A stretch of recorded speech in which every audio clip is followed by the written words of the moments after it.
کون کون سے بزنسز سجیسٹ کریں گے کہ جن میں پاکستانیوں کی بہت بڑی تعداد ہے جن کو پاکستان کی بنی ہوئی اشیاء چاہیے. کیا برطانیہ کا بھی کوئی نیشنلٹی کا کوئی خاص پلان ہے جیسے گولڈن ویزا؟ دیکھیں ان لوگوں کو ضرورت ہوتی ہے پیسوں کی، ان کے پاس ان کو ایسا جتنے پیسوں کی ضرورت نہیں ہے. ایسا کوئی تو دوسرا یہ ہے کہ وہ لوگ ملک آباد نہیں ہیں. اگر آپ 5 سال کے روٹ پہ ہیں، ورک پرمٹ پہ ہیں اور آپ نے 5 سال پورے کیے ہیں تو آپ کو مل جائے گا. پاؤنڈ مہینہ اگر آپ ٹیکس دینے کی پوزیشن میں پھر ہی آپ نہیں دے سکتے، یہ تو آپ کے امپلائر نے دینا، آپ نے تو کچھ بھی نہیں دینا. بسم اللہ الرحمن الرحیم. میں ہوں خالد ارشاد صوفی اور آج میرے پوڈ کاسٹ میں مہمان شخصیت ہے چودھری رضوان سلہریہ. رضوان صاحب اوورسیز پاکستانی ہیں، برطانیہ میں مقیم ہیں. بریٹن سولیسٹرز کے نام سے ایک لا فرم ہے ان کی. اس کے علاوہ برطانیہ میں مقیم بزنس مین اور پروفیشنلز کی ایک آرگنائزیشن ہے international business and professional corporation. اس تنظیم کے بانی رکن ہیں، بانی ہیں اور چیئرمین ہیں ان دنوں. اور رضوان صاحب سے ہم ان کے اپنے کریئر کے حوالے سے، پاکستانی جو برطانیہ میں مقیم ہیں کاروباری جو حلقے ہیں ان کے حوالے سے، پلس امیگریشنز کے جو لا ہیں، مواقع ہیں، اس کے حوالے سے گفتگو کریں گے. رضوان صاحب بہت شکریہ آپ کے وقت کا. تھینک یو ویری مچ، بہت شکریہ آپ کے بلانے کا. رضوان صاحب سب سے پہلے تو آپ یہ بتائیے کہ پاکستان میں آپ کیا کرتے تھے، کہ کہاں تک تعلیم لی اور برطانیہ آپ نے خود منتقل ہونے کا فیصلہ کیوں کیا؟ بہت شکریہ جی. سب سے پہلے تو آپ کی آرگنائزیشن کا شکریہ کہ آپ نے مجھے انوائٹ کیا. پاکستان میں نے 1990 میں میٹرک کیا، اس کے بعد 94 میں بی اے کیا، پھر اس کے بعد 1999 میں نے پولیٹیکل سائنس میں ماسٹرز کیا، پھر ہسٹری میں ماسٹرز کیا، پھر اس کے بعد میں نے اردو میں کیا، پھر اس کے بعد میں نے ساتھ ساتھ LLB کیا، اور پھر میں برطانیہ جو ہے وہ چلا گیا. جو ہی میری LLB کمپلیٹ ہوئی، I was working in a bank. اس سے پہلے میں سٹی بینک میں کام کر رہا تھا. پھر الفلاح میں، بینک الفلاح میں as a business development manager میں نے کام کیا. پھر دین آئی موو ٹو لنڈن. میں نے کہا کہ پاکستان سے باہر جا کے ایجوکیشن کے لیے جاتے ہیں، تو پھر میں برطانیہ چلا گیا. برطانیہ جا کے میں نے GDL کیا، LLM کیا 2 ایئرس کا، اور پھر میں نے سولیسٹرز کا جو ہے بننے کے لیے سوچا کہ سولیسٹر بنتے ہیں. پھر میں نے ایک 2 سال کی ٹریننگ کی اس کے لیے، اور دین آئی بیکیم سولیسٹر ان 2012. اور پھر میں نے اپنی جو لا فرم ہے وہ 2014 میں شروع کی. اس سے پہلے 2 سال ایک فرم میں پارٹنر رہا، اور بس وہ 2014 سے لے کے آج تک جو ہے ایز اے سولیسٹر میں کام بھی کر رہا ہوں. اور اپنی لا فرم بھی ہے، 3 آفیسز ہیں میرے، لنڈن میں 2 پاکستان میں. اور اس کے ساتھ ساتھ ہم نے ایک انٹرنیشنل لائرز کلب بنایا 2014 میں. میں نے اس کو فاؤنڈ کیا. اس میں ہم نے پاکستان کے موسٹلی چیف جسٹسز کو ہوسٹ کیا 2019 تک، کووڈ سے پہلے تک. اس کے بعد پھر اوبیسلی کووڈ آ گیا تو حالات تھوڑے تبدیل ہو گئے. دین میں نے ایک IPPC کے نام سے مختلف دوستوں کے ساتھ مل کے ایک آرگنائزیشن بنائی 2 جولائی 2019 کو، جس کو آج 5 سال ہو چکے ہیں. اور مور دین 100 پروگرام ہم نے اس پہ کیے ہیں ابھی تک برطانیہ کی تاریخ میں. اور ہر سال اس میں ڈفرینٹ قسم کے جو ایکٹیویٹیز وہ کرتے ہیں. ہم دیکھتے ہیں کہ جو پاکستان سے جاتے ہیں وہاں کریئر کے لیے اور سکونت کے لیے، شہریت کے لیے، ہم انہیں اکثر شکوے کرتے ہوئے یا مایوسی کا شکار دیکھتے ہیں. آپ نے اتنی زیادہ کامیابیاں کیسے سمیٹ لی؟ راز کیا ہے؟ وہ راز تو ایک شعر ہے، شکوہ ظلمت شب سے تو کہیں بہتر تھا کہ اپنے حصے کا دیا ہم جلائے جاتے. ہم نے تو کوشش کی ہے کہ اپنا چراغ، اپنا دیا ہم جلائیں. اور شکوہ کرنے سے کوئی تبدیلی نہیں آتی. تبدیلی تبھی آتی ہے کہ آپ اس کام کا جس کا آپ شکوہ کر رہے ہیں اس کو حل کرنے کی کوشش کریں. اس کا میں سمجھتا ہوں کہ اگر کوئی برائی بھی ہو رہی ہے تو اس میں بھی خیر کا پہلو ضرور ہوتا ہے، تو اس کو آپ کو خیر کا پہلو تلاش کرنا چاہیے. اور باقی اللہ تعالیٰ مہربان ہے، آپ جو آگے بڑھتے ہیں اللہ تعالیٰ راستے کھولتے جاتے ہیں. اچھا، یہ جو آپ نے آرگنائزیشن بنائی ہے خصوصاً پاکستانی بزنس مین اور پروفیشنلز کی کارپوریشن ہے، بہت بڑی تنظیم ہے آپ کی. 5 سال سے اتنے زیادہ پروگرامز ہیں. خود مجھے موقع ملا آپ کے ایک بہت بڑے ایونٹ میں بطور مہمان میں بھی شریک تھا. تو یہ آئیڈیا کیسے آیا اور اس کے مقاصد کیا تھے؟ دیکھیں، بہت ساری برطانیہ میں اس سے پہلے بھی آرگنائزیشن چل رہی تھی. ابھی تک کوئی ایسی آرگنائزیشن نہیں ہے جو پوری دنیا میں پاکستانیوں کو ریپرزینٹ کرتی ہو. یا تو پروفیشنلز کی آرگنائزیشن جیسے ڈاکٹرز کی ہیں، لائرز کی ہیں، یا وہ بزنس مینوں کی اپنی آرگنائزیشن. ایسی کوئی نہیں ہے کہ جس میں پروفیشنل اور بزنسز ایک جگہ پہ ہوں. تو ہم نے کوشش کی کہ تمام پاکستانیوں کے ساتھ لے کے چلیں، as long as they are working they are doing something better for the society اور as well as for themselves. تو اگر وہ اپنے لیے کچھ اچھا کام کر رہے ہیں تو پاکستان کے لیے کیوں نہیں. تو ہم نے ان کو ایک پلیٹ فارم دینے کی کوشش کی. اس کے لیے ہم نے مختلف چیپٹرز بھی کھولے. ہم انگلینڈ سے باہر نکلے، اسکاٹ لینڈ گئے، مینچسٹر گئے. اس کے بعد ہم کینیڈا گئے, سوئٹزرلینڈ گئے, پیرس ابھی ریسنٹلی ہم گئے, تو مختلف ملکوں میں جا رہے ہیں. آبویسلی ہم اپنے وسائل میں رہ کے کام کر رہے ہیں, اپنی جیب سے پیسے لگاتے ہیں, تو جتنے ہوتے ہیں اتنے خرچ کرتے ہیں, اتنا کام کر لیتے ہیں, اور میں سمجھتا ہوں ابھی یہ کام کافی نہیں ہے. اغراض و مقاصد ہیں کیا آپ کے اس تنظیم کے؟ وہاں جو پاکستانی اپنے اکٹھے کیے ہوئے ہیں, آپ نے ذکر کیا چیپٹرز کھولے. ایک ہے کہ وہاں برطانیہ ہی میں ان کے لیے آسانیاں پیدا کرنا, ان کے کاروبار میں یا ان کے پروفیشنل کریئر میں, کیپیسٹی بلڈنگ میں. کیا اس کے علاوہ پاکستان میں بھی ان کی جو صلاحیتیں ہیں یا ان کے جو فنڈز ہیں یا ان کی جو کوششیں, ان کا پاکستان کو بھی کچھ ثمر مل رہا ہے؟ دیکھیں, ہمارا دو تین قسم کے اس کے میجر جو آپ کہہ لیں کہ پہلو ہیں, وہ ہے سب سے پہلا پہلو یہ ہے کہ ہم اوورسیز پاکستانیوں کو ایک پلیٹ فارم پہ اکٹھا کریں, ٹھیک ہے, نیٹ ورکنگ بنائیں. دوسرا اس کا جو پہلو ہے وہ یہ کہ ہم پاکستان اور برطانیہ کے مابین اور جو انٹرنیشنل لوگ پاکستانی رہتے ہیں ان کے درمیان ایک برج کا کردار ادا کریں. ساروں کے بزنس ایک دوسرے کے ساتھ کنیکٹ کروائیں. مثال کے طور پہ ہمارے ساتھ ہر سال ایک ڈیلیگیشن آتا ہے برطانیہ سے, اور انٹرنیشنل بھی ہم کوشش کر رہے ہیں کہ لوگ شامل ہو جائیں اس میں. وہ پاکستان آئے, مختلف چیمبرز کے ساتھ ہم نے اس پہ ڈیل کیے ہیں, ان کو چیمبرز کو ہم نے ہوسٹ کیا وہاں پہ. ہم ان کے بزنسز کو فلورش کرنے کے لیے, ان کے ممبرز کے بزنس کو فلورش کرنے کے لیے ہم نے مختلف ہاؤس آف پارلیمنٹس میں جو ہے ان کی پروگرام کیے ہیں. پاکستان ایمبیسی کے ساتھ ہم کلوزلی کام کر رہے ہیں. تو ہمارا کوشش یہ ہے کہ جو اوورسیز پاکستانی ہیں اور جو لوکل پاکستانی ہیں, یہ مل کے کام کریں, ایک قوم کے طور پہ کام کریں, ایک دوسرے کے ساتھ کام کریں, ایک دوسرے کو پروموٹ کریں. اور جو آخری اس کا پہلو ہے وہ یہ ہے کہ لوگوں کی جو ان کا کام ہے ان کو ایڈمائر کیا جا سکے, ان کی پروجیکشن کی جا سکے, تاکہ لوگ ایک دوسرے کے ساتھ بہتر انداز میں کام کر سکیں. اور جو ایماندار لوگ ہیں, جو بہتر کام کرنے والے لوگ ہیں, جو محنتی لوگ ہیں, ان کو ہم اس پلیٹ فارم پہ لے کے آئیں تاکہ لوگ ان کے ساتھ بزنس کرنے میں کمفرٹیبل ہوں. اور اس کے ساتھ ساتھ ہمارا ایک ایوارڈ پروگرام ہے, ہر سال ہم ان کو پھر ایوارڈ بھی دیتے ہیں.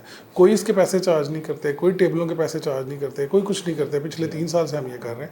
اس کے علاوہ ہمارے 2-3 بڑے اور اب بھی پروگرام ہیں, لیکن بہرحال یہ میجر بزنسز کے لیے ہم کوشش کر رہے ہیں. پلس ہم کوشش کر رہے ہیں کہ جو برطانوی گورنمنٹ ہے اس میں جو ہاؤس آف پارلیمنٹ میں جو ہمارے ایم پیز ہیں کراس پارٹی, ہم پاکستانی ایم پیز کو آن بورڈ لے کے چلتے ہیں ساتھ. ہم اس پہ مختلف ایونٹس کرتے ہیں. ہم چاہتے ہیں پاکستان میں انویسٹمنٹ آئے. اوبویسلی پاکستان کے حالات جیسے بھی ہوں, ہم نے اپنی کوشش کرتے رہنا ہے.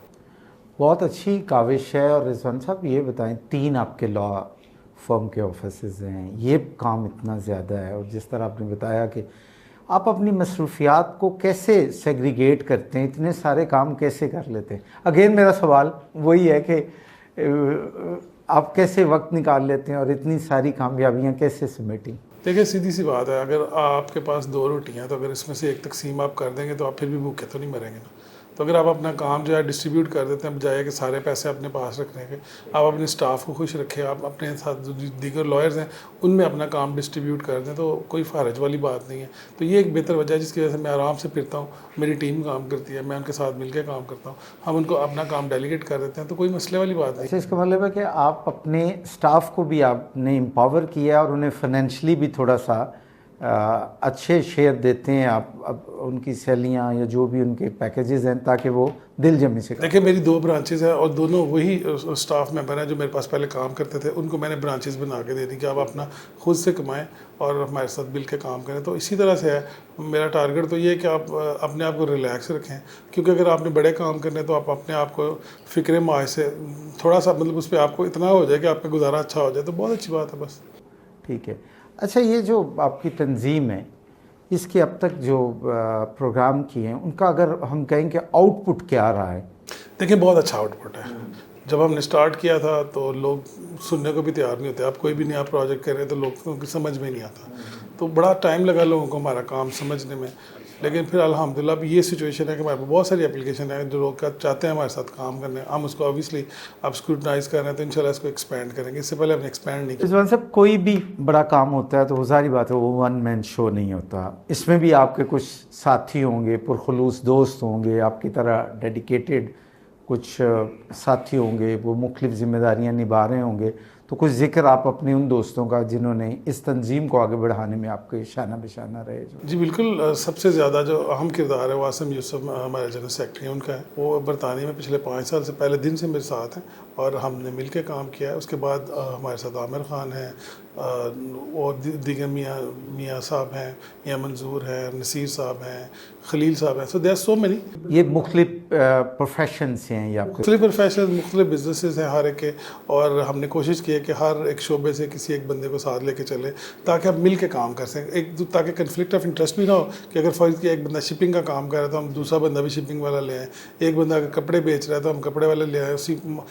یس ہم بہت سارے لوگوں کو لے کے آئیں گے, لیکن ان کو ایز اے جنرل ممبر اگر آپ اپنی مینجمنٹ میں سب کو ایک دوسرے کے ساتھ رکھ لیتے ہیں تو ان کی اپنی بزنسز کی آپس میں جو ایشوز ہیں وہی نہیں ختم ہوں گے. تو ہماری کوشش یہی ہے کہ ہم جو ایک بزنس سے تعلق رکھنے والے ہیں انہیں کو شامل کریں تاکہ مین جو مینجمنٹ ہے وہ ڈسٹرب نہ ہو. ٹھیک ہے رضوان صاحب, ہم دیکھتے ہیں کہ پوری دنیا میں ہمارے ہمسایہ ملک انڈیا کی ہم مثال لیں گے تو وہاں وہ اوورسیز انڈین صرف انڈین ہیں, اور پاکستانی جو ہیں وہاں بھی جماعتوں میں, ذاتوں میں, گروہوں میں, سیاسی جماعتوں کی جو ایک ان کی وابستگی ہے اس میں بٹے ہوئے ہیں. تو آپ برطانیہ میں اتنا اچھا کام کر رہے ہیں, اتنے متحرک ہیں, یہ جو تقسیم ہے آپ اس کو کس نظر سے دیکھتے ہیں؟ میں اس کو میں سمجھتا ہوں کہ بہت غلط بات ہے. ہمارے جو بھی اختلافات ہیں وہ پاکستان کے اندر رہنے چاہیے, پاکستان سے باہر نہیں ہونے چاہیے, کیونکہ اگر پاکستان سے باہر ہم ان اختلافات کو لے کے جائیں گے تو پاکستان آگے نہیں بڑھ سکتا. اور ہم کسی سیاست پہ بلیو نہیں کرتے. ہماری طرف سے کوئی بھی پارٹی ہے, کوئی بھی لیڈر ہو, سارے لیڈر ہمارے ہیں, ساری پارٹی ہماری ہیں, سارے ادارے ہمارے ہیں, ہم کسی سے ہمارا کوئی معاملہ نہیں ہے. اختلافات ضرور ہو سکتے ہیں, آپ اپنی رائے ضرور رکھ سکتے ہیں, لیکن وہ آپ کی پرسنل رائے ہے. بینگ اے ادارہ میں سمجھتا ہوں کہ ہماری کوئی رائے نہیں ہے. ہم سمجھتے ہیں جو پاکستان میں ہو رہا ہے اوبیسلی ہم اس پہ گہری نظر تو ضرور رکھتے ہیں, لیکن اپنی تشویش کا بھی اظہار کرتے ہیں. کسی صورت پہ اگر کوئی سمجھ آئے کوئی چیز ٹھیک نہیں ہو رہی تو ضرور ہم کرتے ہیں, لیکن پولیٹیکلی ہم نہ کسی کے ساتھ انوالو ہیں نہ ہونا چاہیں گے. نہیں میرا اور کمنٹ کیا ہے آپ کے کہ نہیں ہونا چاہیے پاکستان؟ بالکل نہیں ہونا چاہیے پاکستان کو. تقسیم میں بلکہ آپ کو ایک مثال دیتا ہوں. ہم نے 2019 میں پہلا کرکٹ ٹورنامنٹ کروایا تھا. اس میں ہم نے P T I, known league, Jamaat Islami اور پیپلز پارٹی اور ان سب کی ایک آرگنائزیشن بنائی, لائرس کے ساتھ, اکاؤنٹنٹس کے ساتھ. ہم نے 8 ٹیمیں پہلی دفعہ انٹروڈیوس کروائیں اور تمام لوگوں کو ایک پلیٹ فارم پہ لے کے آئے اور کوئی جھگڑا نہیں ہونے دیا. اور پچھلے 5 سال سے ہم یہی کر رہے ہیں. تو یہ ہم تو چاہتے ہی ہیں کہ پاکستانی قوم بن کر آئیں تاکہ ہم ایک دوسرے کو سپورٹ کر سکیں. بنگلہ دیشی آپ دیکھیں تو 4-4 5-5 لوگ مل کے کام کر رہے ہیں. انڈین اگر دیکھیں تو 10-10 لوگ پارٹنرشپ میں کام کر رہے ہیں. تو پاکستانی کیوں نہیں کر سکتے؟ ضرور کر سکتے ہیں, لیکن ہمیں ایک فضا دینی ہوگی, ہمیں ایک ایٹماسفیئر دینا ہوگا اور شعور بھی دینا ہوگا. بالکل دینا ہوگا, اور وہ آپ اپنے پلیٹ فارم سے دے رہے ہیں. دیکھیں جس حد ہم کوشش کر سکتے ہیں ضرور کریں گے, اور انشاءاللہ تعالیٰ اس کو مزید بہتر کرنے کی. اور دوسرا ہم اس کو سنب بھی کرتے ہیں. اگر کوئی بندہ اس طرح کی بات کرتا ہے تو ہم کوشش کرتے ہیں کہ نہ کریں. بالکل نہیں ہونی چاہیے. دیکھیں پی ٹی آئی بھی ہماری جماعت ہے, نون لیگ بھی ہماری جماعت ہے, پیپلز پارٹی ہماری جماعت ہے, فضل مان صاحب بھی ہمارے, ہر بندہ ہمارا ہے. یہ اسپرٹ اگر اوورسیز پاکستانیوں میں تو یقیناً پاکستان کو جو ایک سپورٹ ہے باہر بیٹھے آپ جیسے محب وطن پاکستانیوں کی, وہ اور قوت بڑھے گی. دیکھیں اوورسیز پاکستانی جو ہے نا وہ پاکستان کے ساتھ تفرقہ بازی میں بالکل نہیں ہے. بہت کم ہوں گے جو ایسے ہوں گے. آپ 1 یا 2% ان کی تعداد لگا لیں. اگر 1.5 کروڑ کے قریب لوگ پاکستانی ہیں, 1 کروڑ سے اوپر اور 1.5 کروڑ کے درمیان ہے, تو اس میں سے 2 یا 3% ہوں گے. یس لوگ کچھ کسی ایک مخصوص پارٹی کو پسند کرتے ہیں, لیکن اس کی وجہ ملکی حالات ہیں, ان کے گھر کے معاملات ہیں, گھر سے ان کو جو رپورٹس آتی ہیں اس کی وجہ سے. اگر ان کو ان کانفیڈنس لیا جائے اوورسیز پاکستانیوں کو تو میں نہیں سمجھتا کہ اس میں کوئی مسئلہ ہوگا. ابھی تک اوورسیز پاکستانیوں کا نہ کوئی منسٹر ہے, نہ کوئی ان کو پوچھنے والا ہے, نہ ان کا کوئی ادارہ ہے, نہ ان کے لیے کوئی ایئرپورٹ پہ سہولتیں ہیں, نہ ان کو اس ملک میں قرضہ لینے کی کوئی سہولت ہے, نہ وہ اس ملک میں اپنا گھر بنا سکتے ہیں قرضہ لے کے کسان کے ساتھ پہ, کچھ بھی نہیں کر سکتے. جب تک آپ ان کو آن بورڈ نہیں لیں گے تب تک میں نہیں سمجھتا کہ وہ اس ملک کے ساتھ اتنے لائل ہوں گے جتنا ان کو ہونا چاہیے. حالانکہ جو ریمیٹنس آتی ہے وہ ہماری معیشت کی بہت بڑی جان ہے جو آپ اوورسیز پاکستانی بھجواتے ہیں. بالکل ابھی تو آ رہی ہے, لیکن اگر آپ دیکھیں کہ جو لوگ یہاں سے جا رہے ہیں اپنے گھر باہر چیزیں بیچ کے, وہ پاکستان کیسے واپس آئیں گے؟ اس کے اوپر سوچنا ایک بہت بڑا لمحہ فکری ہے میں سمجھتا ہوں. اور حکمرانوں کو اس پہ سوچنا چاہیے کہ لوگ ملک چھوڑ کے جا رہے ہیں, یہ واپس کیسے آئیں گے؟ اور اگر واپس نہیں آئیں گے تو وہ ریمیٹنس کیسے بھیجیں گے؟ وہ بالکل بھی نہیں بھیجیں گے. وہ انویسٹمنٹ کیسے کریں گے؟ تو آپ ان کے لیے واپسی کے راستے کھول کے رکھیں, ان کو اس طرح سے مت بھجوائیں. اور اگر آپ نے بھجوانا ہے کسی کو تو مختلف گورنمنٹ جیسے کورین گورنمنٹ ہے, جیسے جاپانیز گورنمنٹ ہے, جیسے یورپین گورنمنٹس ہیں, تو آپ ان کے ساتھ ایگریمنٹ کر کے باقاعدہ ان کو ورک پرمٹس پہ بھجوائیں, اپنے ملک سے بھجوائیں.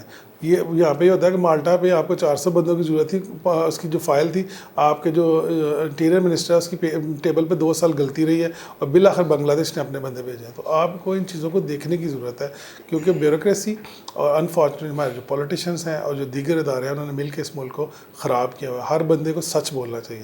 تو کیا آپ اپنی تنظیم کے پلیٹ فارم سے پاکستان میں جو صاحبان اقتدار ہیں, ان اتھارٹیز ہیں, ان سے اس حوالے سے بھی کوئی نیگوشیٹ کر رہے ہیں کی ہے؟ دیکھیں جب بھی ہمیں موقع ملتا ہے ہم اپنی بات کرتے ہیں, ہم اپنے حقوق کی بھی بات کرتے ہیں اور اوور آل جو سچ ہے وہ بھی بولنے کی کوشش کرتے ہیں, اور اتنا بولتے ہیں جتنا وہ برداشت کر سکیں, کیونکہ اگر اس سے زیادہ بولیں گے تو آپ کو پتہ ہے وہ کوئی برداشت نہیں کرتا. سچ کڑوا بھی ہوتا ہے, مشکل بھی ہوتا ہے, لیکن بہرحال جو قومیں سچ برداشت کر لیتی ہیں, مشکل چیزوں کو کڑوا گھونٹ سمجھ کے پی جاتی ہیں, وہی قومیں ترقی کرتی ہیں. اگر پاکستان نے آگے بڑھنا ہے تو ہمیں اپنے آپ سے سچ بولنا ہوگا, پاکستان کو آگے لے کے چلنا ہوگا. کوئی ذات کسی بھی بندے کی, چاہے وہ پولیٹیشین ہے, چاہے وہ کسی ادارے کا سربراہ ہے, چاہے کوئی بھی ہے, اس کی پاکستان سے بڑی نہیں ہے. پاکستان سے بڑا کچھ بھی نہیں ہے. سب سے پہلے پاکستان, اور سب سے آگے پاکستان اگر ہوگا تو میں نہیں سمجھتا کہ پاکستان آگے نہیں بڑھے گا. بالکل ٹھیک. رضوان صاحب, یہیں سے بات کا رخ تھوڑا سا موڑتے ہیں. ابھی برطانیہ میں پچھلے کچھ مہینوں میں یا پچھلے سال میں کیئر گیورز پہ بہت سارے پاکستانی گئے, مختلف ایج گروپ میں گئے. وہ کس حال میں ہیں؟ بہت برے حال میں. اس کی وجہ کیا ہے؟ اس کی وجہ یہ ہے کہ انہوں نے پیسے دیے یہاں سے ایجنٹس کو, انہوں نے پراپرلی اس کو ویٹ نہیں کیا کہ جس جگہ پہ جا رہے ہیں اس کمپنی سے بات نہیں کی, اس کمپنی کا کوئی انٹرویو نہیں دیا. انہوں نے ایجنٹس کو پیسے دیے, ایجنٹس نے آگے دوسرے ایجنٹس کو پیسے دیے, اس میں سے بہت سارے لوگوں کو جا کے جاب نہیں ملی. کچھ لوگ جو گئے ان کی کمپنیاں بند ہو گئیں. اس کے بعد کچھ لوگ جو جاب تو کر رہے ہیں لیکن بہت برے حالوں میں جاب کر رہے ہیں, اور کچھ لوگ ہیں جو جن کی جابیں بھی چلی گئیں, کمپنیاں بھی بند ہو گئی, اس وقت بہت برے حالوں میں اسائلم کر رہے ہیں. تو الٹیمیٹلی اس کا نقصان ہوا ہے, اس کا کوئی فائدہ نہیں ہوا. تو میری گزارش ہے, جو پاکستانی میری بات سن رہے ہیں, کہ جب بھی انہوں نے برطانیہ جانا ہے یا کسی بھی ملک میں جانا ہے تو ان کو چاہیے کہ وہ پراپرلی چیزوں کو ویٹ کریں, دیکھیں, سمجھیں, اور پھر جا کے جو ہے وہ فیصلہ کریں. اچھا, نئی جو ورک ویزا کی پالیسی ہے اس کا معیار کیا ہے؟ وہ ذرا وہ بھی میرے ناظرین کو کلیئر کر دیں اگین, تاکہ وہ ایجنٹوں سے اور یوٹیوب پہ جو باتیں فیک پھیلائی جا رہی ہیں اس سے بچے رہیں, محفوظ رہیں. دیکھیں اس وقت برطانیہ میں 3 سے 4 قسم کی جو ویزاز ہیں وہی ہو رہے ہیں. پہلے نمبر پہ ہے کہ آپ یہاں سے کوئی شادی کر کے جا رہے ہیں, آپ کا کوئی ریلیشن ہوا ہے اور آپ شادی کر کے جا رہے ہیں, ایک ویزا ہوا ہے. دوسرا ویزا آپ کے پاس کوئی انوویٹر پلان ہے, یعنی آپ کے پاس کوئی ایسی انوویٹیو چیز ہے, آپ نے کوئی ایسی ایجاد کی ہے یا کوئی ایپ بنائی ہے یا کوئی آئی ٹی میں کام کیا ہے, وہ ہے. اس کے بعد ایک گلوبل ٹیلنٹ ویزا, آپ بڑے اچھے ٹیلنٹڈ لوگ بندے ہیں, ایکسٹرا آرڈنری ٹیلنٹ ہے, تو اس کے اوپر جو ہے وہ آپ جا سکتے ہیں. اس کے لیے ریفرنسز کالج یونیورسٹیز کے, یا اگر فنکار ہیں تو اس لحاظ سے آپ کو پرائڈ آف پرفارمنس ملا ہے تو تب آپ جا سکتے ہیں. اس کے بعد یہ سارے امیگریشن پلان ہیں جی. اس کے اوبیسلی ورک پرمٹ ہے. ورک پرمٹ ان لوگ اگر آپ کو اچھی کسی کمپنی سے آفر ہوتا ہے آپ ضرور جا سکتے ہیں. اور سب سے آخر میں اسٹوڈنٹ ویزا. اسٹوڈنٹ ویزے پہ آپ 1 سال کے لیے اگر ماسٹر ڈگری میں جاتے ہیں اور کرتے ہیں تو اس کے بعد 2 سال کا ورک پرمٹ آپ کو فری آف کاسٹ مل جاتا ہے. یعنی اس کی فی ہوم آفس کی دینی ہے, لیکن آپ کو آٹومیٹکلی اگر آپ کورس پاس کرتے ہیں تو آپ کو مل جاتا ہے. اور اگر آپ گریجویشن کرتے ہیں تو پھر 3 سال کے بعد آپ کو ورک پرمٹ وہ 2 سال کا مل سکتا ہے. اس کے اوپر آپ 2 سال کے رہ سکتے ہیں, کام کر سکتے ہیں, جو پیسے آپ نے خرچ کیے وہ سارے کما کے واپس آ سکتے ہیں. پلس آپ فردر ورک پرمٹ لے سکتے ہیں, فردر اپرچونیٹیز آپ کو مل سکتی ہیں. تو فی الحال آپ ایلیجیبل ہو جاتے ہیں. فی الحال یہی ویزاز ہیں, اس کے علاوہ اور کوئی ویزاز نہیں ہے. اچھا, میں اسی پہ ایک آدھ سوال ہے. ایک تو یہ کہ کتنی ماہوار یا سالانہ آمدن ہو نئی پالیسی کے تحت کہ ورک ویزا پر جو برطانیہ گیا ہوا ہے وہ اپنی فیملی کو بھی وہاں بلا سکتے ہیں؟ دیکھیں 38,700 تقریباً 39,000 پاؤنڈ اس وقت جو ہے وہ اگر آپ سیلری ارن کرنے ہیں تو دین آپ اپنے بیوی بچوں کو برطانیہ لے کے آ سکتے ہیں. اس سے کم اگر سیلری پہ ہوں گے تو نہیں لے کے آ سکتے. اور اس پہ ٹیکس کتنا منتھلی کٹتا ہے یا اینول کٹتا ہے؟ دیکھیں اس پہ نا اراؤنڈ 25% آپ کا ٹیکس چلا جاتا ہے. پہلے 12,500 جو ہے وہ نکال کے جو باقی پیسے بچتے ہیں تو تقریباً 1,100 پاؤنڈ مہینہ. 1,100 پاؤنڈ مہینہ اگر آپ ٹیکس دینے کی پوزیشن میں پھر ہی آپ نہیں دے سکتے, یہ تو آپ کے امپلائر نے دینا ہے, آپ نے تو کچھ بھی نہیں دینا. اچھا, یہ امپلائرز نہیں دینا ہے. اچھا, یعنی آپ کو صرف جاب وہ والی حاصل کرنی ہے اور جس پر کوئی 1,100 پاؤنڈ. دیکھیں اس میں آپ نے کچھ بھی نہیں دینا, آپ امپلائی ہیں, آپ نے اپنی تنخواہ میں سے اپنا ٹیکس کٹوا دینا, آپ کے امپلائر نے اپنا ٹیکس پے کرنا ہے, جو اس کو نیشنل انشورنس نمبر کنٹریبیوشن کہتے ہیں, وہ آپ نے اس نے پے کرنا ہے. اچھا, ابھی برطانیہ میں کاروبار یا شہریت کا ایک تو یہ پیچھے آپ نے ذکر کیا, کاروبار کے ذریعے وہاں کاروبار کرنا اور اس کے بعد امیگریشن لینا, وہ کتنے کو پلان یا پالیسیز ان دنوں؟ دیکھیں کوئی مسئلہ نہیں ہے, ایز لانگ ایز کہ آپ اپنا روٹ پراپرلی کمپلیٹ کریں. میں وہ روٹ سے پوچھ رہا تھا. اگر آپ 5 سال کے روٹ پہ ہیں ورک پرمٹ پہ اور آپ نے 5 سال پورے کیے ہیں تو آپ کو مل جائے گا. اگر آپ شادی کے روٹ پہ ہیں تو اس پہ بھی 5 سال پورے کرنے ہیں. اگر آپ کا بچہ وہاں برطانیہ میں پیدا ہوا 7 سال سے وہاں پہ ہے تو دین آپ کو 10 سال کی لیو مل جاتی ہے, اور 2.5 سال کی 4 لیوز ملتے ہیں, تو پھر آپ کمپلیٹ. اگر آپ 20 سال سے انلیگلی برطانیہ میں رہ رہے ہیں تو تب بھی آپ کو 2.5 سال کی لیو مل جاتی ہے, پھر 10 سال آپ نے کمپلیٹ کرتے ہیں لیگل, اور then you will be eligible for nationality. انہوں نے نیشنلٹی کبھی بھی بند نہیں کی, ہر وقت نیشنلٹی برطانیہ کی کھلی رہی ہے، لیکن ایز لانگ ایز کہ آپ جس روٹ پہ ہیں، جس راستے پہ ہیں اور راستے کے منزل پہ آپ نے پہنچنا ہے، تب آپ کو سیٹلمنٹ. بزنس پلان کی میں بات کر رہا تھا کہ بہت سارا ہم یہ سوشل میڈیا پہ سنتے ہیں بزنس پلان. یہاں سے کوئی پاکستانی اگر وہاں بزنس پلان لے کے جاتا ہے یا وہ کتنے ہیں؟ کوئی ان کے کوئی سلیبز ہیں، کوئی ریشو ہے کہ کوئی پروگرام یا ایک ہی ہے؟ دیکھیں اس میں دو آپشن ہیں. ایک آپشن یہ ہے کہ آپ اپنی کمپنی کی برانچ کھولنا چاہتے ہیں وہاں، ٹھیک ہے، اس کے لیے آپ کو پلان دینے کی ضرورت ہے. فار ایگزامپل کہ ABC کمپنیاں جو پاکستان میں ہیں اور بڑی اچھی وہ کمپنی کا سیٹ اپ ہے، تو وہ اپنی ایک برانچ برطانیہ میں کھول سکتے ہیں اور اپنے ایک جنرل مینیجر کو جس کی اچھی لیول کی سینئرٹی لیول ہے، اس کو 1 سال کے ویزے کے ساتھ برطانیہ بھیج سکتے ہیں. وہ جا کے وہاں پہ اپنی کمپنی برانچ سیٹ اپ کرے گا، پھر اس کے بعد لائسنس کے اوپر اس کو آپ 5 سال کے لیے رکھ سکتے ہیں. تو that's is one opportunity. Second opportunity یہ ہے کہ آپ برطانیہ میں آلریڈی اگر کوئی بندہ موجود ہے، اس کو کہتے ہیں سیلف اسپانسرڈ. آلریڈی موجود ہے آپ کا بندہ، اس کو آپ ایک کمپنی بناتے ہیں. کمپنی بندہ سے کیا مراد ہے؟ آپ کو ایک امپلائی چاہیے جو لائسنس، جو ہوم آفس کا لائسنس ہے بیسیکلی، اس کو لے کے چل سکے. میرا اگلا سوال بھی ویسے یہ تھا، یہ سیلف اسپانسر ویزا کیا ہے؟ جی وہ میں وہی بتا رہا. سیلف اسپانسر ویزا یہ ہے کہ آپ اپنے آپ کو خود سے اسپانسر کرتے ہیں. وہ کس طرح سے کرتے ہیں کہ آپ کو ایک امپلائی ریکوائرڈ ہے برطانیہ میں جو انڈیفینٹ لیو ٹو ریمین پہ ہو، یا آلریڈی جو برطانیہ میں اس کے پاس پاسپورٹ ہو، یا یورپین اور پلیز سیٹل اسٹیٹس پہ ہو. سیٹل اسٹیٹس اگر وہ موجود ہے، یعنی انڈیفینٹ اس کے پاس موجود ہے، تو آپ ایک کمپنی کھولیں گے. اس میں اس کو یا تو امپلائی شو کریں گے یا وہ آپ کا ڈائریکٹر آپ کے ساتھ پارٹنر ہوگا. ٹھیک ہے، انویسٹمنٹ آپ کی ہوگی، بزنس پلان آپ کا ہوگا. آپ اس انویسٹمنٹ کے تحت کمپنی کھولیں گے. جب کمپنی کا لائسنس جو ہے وہ اپرووڈ ہو جائے گا، اپلائی کریں گے اور ود دیٹ انویسٹمنٹ اور کمپنی کا کام اپنا شروع کر دیں گے. جو ہی آپ کا لائسنس اپروو ہوگا تو دین وہ اسی کے اوپر آپ کو ایک ورک پرمٹ ایشو کرے گا، جس کے اوپر آپ جائیں گے. تو بیسیکلی ہے ورک پرمٹ ہی، لیکن اس میں آپ اپنے آپ کو خود اسپانسر کر رہتے ہیں، یعنی آپ اپنی اچھا، یہ جو سیلف اسپانسر اسکیم ہے، اس پہ منیمم کتنے پاؤنڈس کی سرمایہ کاری کریں تو یہ؟ It depends upon your business. اگر آپ فرض کیا ایک چھوٹی سی شاپ لوئسٹ کتنے؟ آپ سمجھیں 50-60 ہزار پاؤنڈ سے اسٹارٹ کر سکتے ہیں. مطلب لیگلی اجازت ہے آپ کو؟ کوئی مسئلہ ہی نہیں ہے اس میں. اوبیسلی کہ لیگل وے سے آپ کر رہے ہیں نا کہ آپ نے مطلب آپ کہتے ہیں کہ میں 50,000 پاؤنڈ سے ایک شاپ، کوئی بھی ایک کاروبار ہے میں شروع کروں گا. ایک آپ نے مقامی بندہ لیا، وہ آپ کے ساتھ پارٹنر ہوا، وہ آپ کا ملازم ہوا یا پارٹنر ہوا، وہ اپلائی کرے گا، آپ کی کمپنی بن گئی ہے. اس کے بعد اس کمپنی کے بہاف پہ آپ پاکستان سے ہی ورک ویزے پہ آپ موو کریں گے. بالکل ایسے. اور وہ باقی آپ کو تنخواہ وہی ہوگی آپ کی 38,700 منیمم. سیلری وہی ہوگی. جی سیلری وہی. اور پیسہ بھلے آپ کا اپنا ہے، پھر بھی آپ کو اپنی اس فرم میں خود کو ملازم شو کرنا 5 سال کے لیے، 5 ایئرس کے لیے.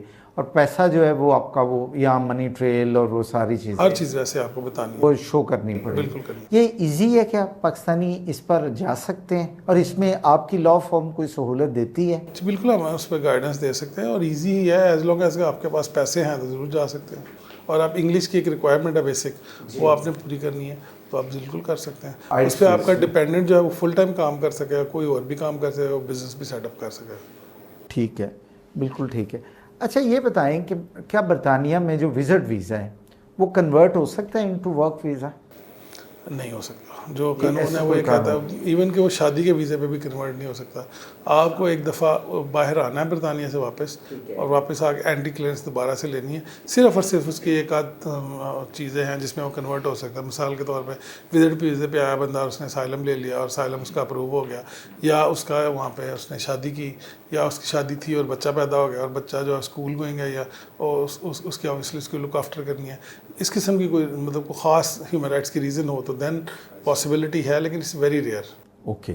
اچھا برطانیہ میں آپ نے اسائلم کا ذکر کیا، تو یہ جو لوگ اسائلم لیتے ہیں انہیں کتنے عرصے بعد نیشنلٹی مل جاتی ہے؟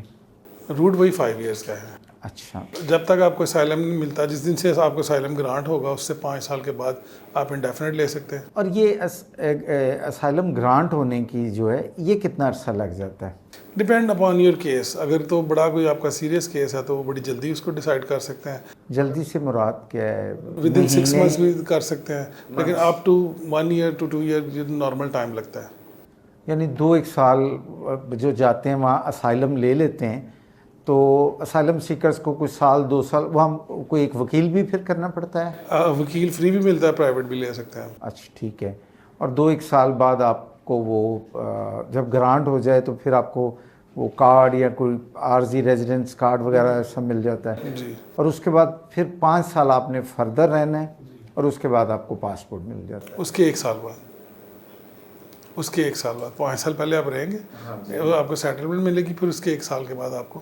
تو عموماً یہ میرا خیال ہے کوئی 8-1 سال کا پلان تو ہوگا جو جس جی بالکل ہے, 8 سے 10 سال لگ جاتے 8 سے 10 سال لگ جاتے کیونکہ ضروری نہیں کہ آپ کا اسائلم ایکسیپٹ بھی ہو نا, پھر آپ اپیل پہ بھی جا سکتے ہیں, پھر آپ کے مسئلے مسائل بھی ہو. اچھا یہ ریشو کتنی ہے؟ اکثر لوگ وکیل جو ہیں بعض فرمیں لوگوں کو سبز باغ دکھاتی ہیں 25% سے زیادہ نہیں ہے پاکستانیوں میں. پاکستانیوں کے لیے. ہاں یہ دیکھیں نا, اچھا ہم ذرا کلیئر کر دیں کہ بہت سارے لوگ جو افغانستان سے ہیں ان کے تو بہت اچھی تعداد ہے, 70 to 80% لوگوں کو مل جاتا ہے. سیریا سے اس سے بھی زیادہ ہے, یوکرائن سے 90% سے زیادہ لوگوں کو ملا ہے. کیونکہ جس علاقے میں پرابلم ہونی ہے اس علاقے سے ہی ملنا ہے نا. پاکستان میں پرابلمس ہیں کیا, بہت زیادہ پرابلمس تو نہیں ہیں, بالکل ٹھیک ہے. تو اس لیے اسی حساب سے کیس ٹو کیس بیسس پہ 25%, ادروائز پھر وہ ریفیوز کر کے واپس میں نے آنا آپ کو ایک رفلی آئیڈیا دیا کہ اراؤنڈ 25% کا اثر. ادروائز پھر وہ جو سیکرز ہیں انہیں واپس آنا پڑتا ہے اپنے ملک میں. آتے لوگ کم ہی ہیں, ان کے بچے پیدا ہو جاتے ہیں, اگر میاں بیوی گئے ہوئے ہیں تو 7 سال بچے کے پورے رہتے ہیں, اس بیس پہ وہ رہا ہو جاتے ہیں. مطلب دیر سو مینی ویز کے لوگ پھر بھی تھوڑی کے نہیں آتے واپس. اچھا, یعنی کہیں نہ کہیں وہ کوشش جاری رکھتے ہیں. اچھا, برطانیہ میں کاروبار کرنے کے مراحل کیا ہیں, اور آپ کی فرم جو ہے لا فرم جو ہے اس میں تو ذکر ہو گیا آپ کی ایسوسیشن میں جو وہ کیا کیا سروسز آفر کرتی ہیں؟ دیکھیں اگر آپ نے بزنس کرنا ہے تو ضرور آپ بزنس سیٹ اپ کے لیے آپ کو ساری انفارمیشن بھی دے سکتے ہیں. جو متعلقہ لوگ ہیں جس میں اکاؤنٹنٹس ہیں یا فائنینشیل ایڈوائزر ہیں, آپ کا بڑے لیول پہ کام ہے جو بزنس پلان کے لیے, تو بالکل آپ سپورٹ کروا سکتے ہیں, کوئی مسئلہ نہیں. اچھا, یہ سروسز آپ دے رہے ہیں. اچھا, برطانیہ میں پاکستان جو ویزے پہ گئے ہیں پچھلے 5 سال کا ہم ایک پیمانہ رکھ لیتے ہیں, تو ان کی کامیابی کی ریشو کیا ہے؟ دیکھیں یہ تو چونکہ ڈیٹا بڑا پرائیویٹ ہے, ہر بندے کا تو نہیں پتہ چلتا, لیکن بہرحال جو ہمارے ساتھ دوست گئے تھے ان کو 7 8 سال لگتے ہیں سیٹل ہونے میں, ہو جاتے ہیں. کامیابی کی امید آپ کہتے ہیں کہ امید رکھنی چاہیے. دیکھیں آئی ایم سوری ٹو سے, لیکن جو گلف کنٹریز کی طرح برطانیہ نہیں ہے. برطانیہ میں انسانی کو کہ پھر بھی اس طرح سے جو ہے نا وہ نہیں ہوتی جس طرح سے گلف کنٹریز میں ہمارے لوگوں کی انسانی کو کی پامالی ہوتی ہے. ان کا کوئی فیوچر نہیں ہے, جتنے مرضی سارے ایٹ دی اینڈ ان کو نیشنلٹی نہیں ملتے. یہ غیر مسلم ضرور ہیں لیکن بہرحال سپورٹ کرتے ہیں, اور at the end of the day آپ وہاں پہ سیٹل ہو جاتے ہیں.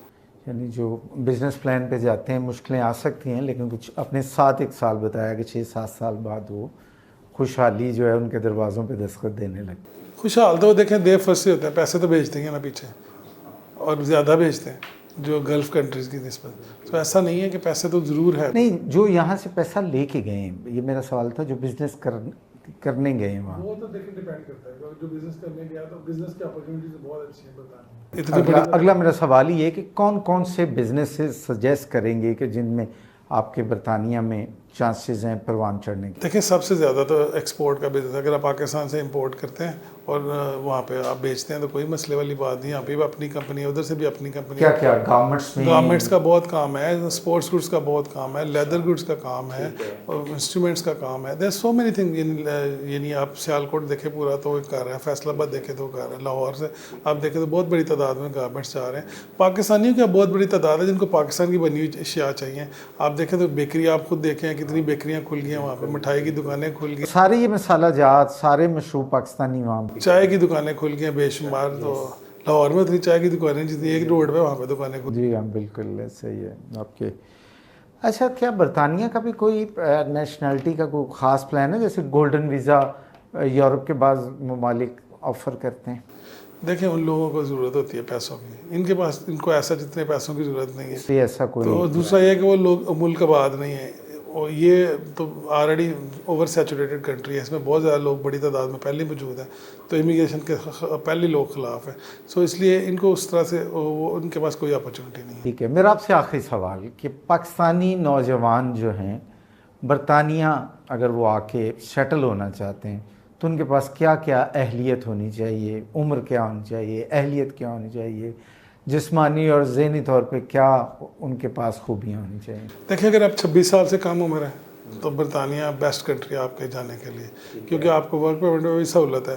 30% آف کر سکتے ہیں, یعنی 38,000 کی بجائے آپ کو 31,000 کے اوپر جاب مل سکتی ہے. اور تو یہ اپرچونیٹی ہے. دوسرا یہ کہ اوبیسلی بہت سارے لوگوں نے شادی نہیں کی ہوتی, تو ادھر اپرچونیٹیز ہے کہ اوورسیز پاکستانی بہت زیادہ ہیں, تو یہاں پہ میچ میکنگ ہو سکتی ہے, لوگوں کو اچھے رشتے کی ریکوائرمنٹ ہے, تو اگر آپ اچھے ہیں تو آپ ضرور وہاں پہ شادی بھی کر سکتے ہیں, سیٹل بھی ہو سکتے ہیں.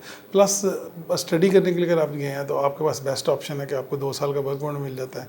سو جو 26 سال سے کم عمر ہے ان کے لیے تو بہت اچھی سہولیات ہیں.